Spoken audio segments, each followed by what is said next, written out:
नमस्ते मित्रमैत्रिणींनो, जयश्रीज garden मराठीमध्ये तुम्हा सर्वांचं खूप स्वागत. आणि आज पुन्हा मी तुम्हाला हे फुलं दाखवत आहे. अजून हा बहर चालूच आहे. आज 5-6 दिवस झालेले आहेत, तरी पण फुलं असेच आहेत झाडावरती. आणि काही काही फुलं गळून पडत आहेत.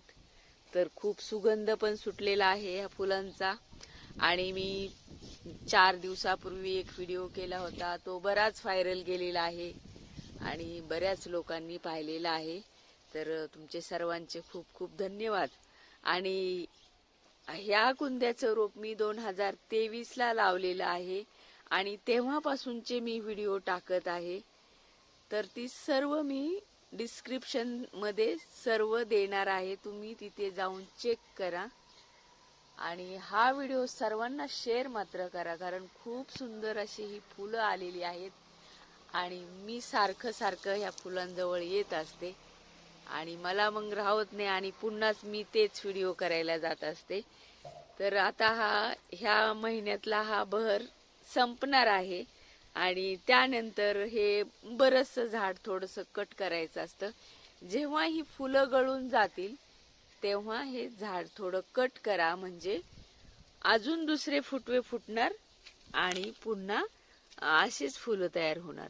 तर मी कधीतरी, मला आठवत नाही गेल्या वर्षीच का काय कट केलं होतं आणि त्यानंतर इकडे दुसरी फांदी फुटून पलीकडे दुसरी फांदी फुटली आणि पुन्हा पूर्ण झाड तयार झालं. मी पूर्ण फांद्या कट केल्या होत्या याच्या पण.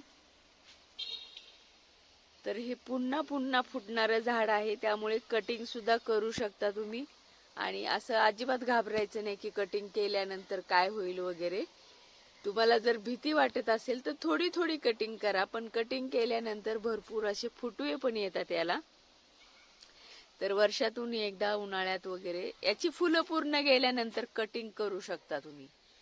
आणि ती कटिंग उगवते पण खूप दिवस लागतात आणि फुलं येण्यासाठी पण खूप दिवस लागतात. त्यामुळे काय करायचं, नर्सरीत जाऊन याचं एखादं रोपच आणा तुम्ही.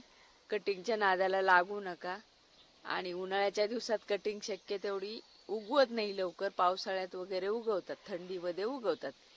तर मला बरेच प्रश्न विचारतात, आम्हाला कटिंग वगैरे मिळेल का, पण ते शक्य होत नाही माझ्याच्यानी. आणि काय होतं, मला एकदा फसवणुकीचा अनुभव घेतलेला आहे मी, कटिंग वगैरे पाठवलेली. त्यामुळे आता ते परत माझ्याच्यानी शक्य होणार नाही. तर सॉरी तुम्हाला, पण तुम्ही नर्सरीमध्ये तुम्हाला याचे रोपं मिळून जातील आणि खूप महाग नसतात. अगदी मी हे आणलं होतं त्यावेळेस 40 रुपयांना आणलं होतं, पण आता 60 किंवा 70 किंवा 80 रुपयाला मिळून जाईल. तर नर्सरीत तुम्ही गेलात तर तुम्हाला कोणत्याही नर्सरीत कुंद्याचं रूप मिळून जातं. अगदी घराजवळच्या नर्सऱ्या असतात तिथे सुद्धा तुम्हाला मिळून जाईल.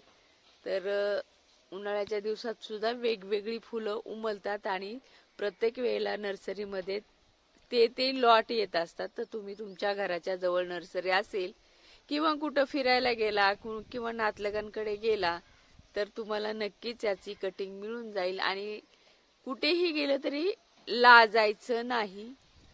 लाजल्यामुळं काय होतं, आपला तो छंद असतो ना, तो आपला जोपासता येत नाही.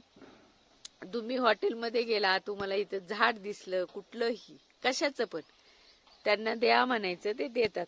आणि अशा पद्धतीने आपला गार्डनचा सुद्धा शौक छंद पूर्ण करू शकतो आपण.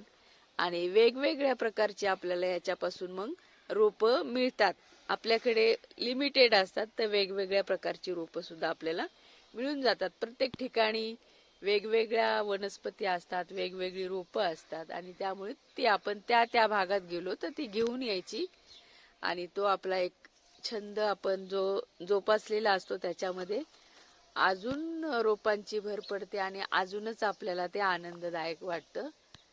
तर हे तुम्हाला हा व्हिडिओ नक्की शेअर करा आणि लाईक सुद्धा करा. आणि तुम्हा सर्वांचे खूप खूप धन्यवाद, तुम्ही सर्वांनी हा व्हिडिओ पाहिल्याबद्दल.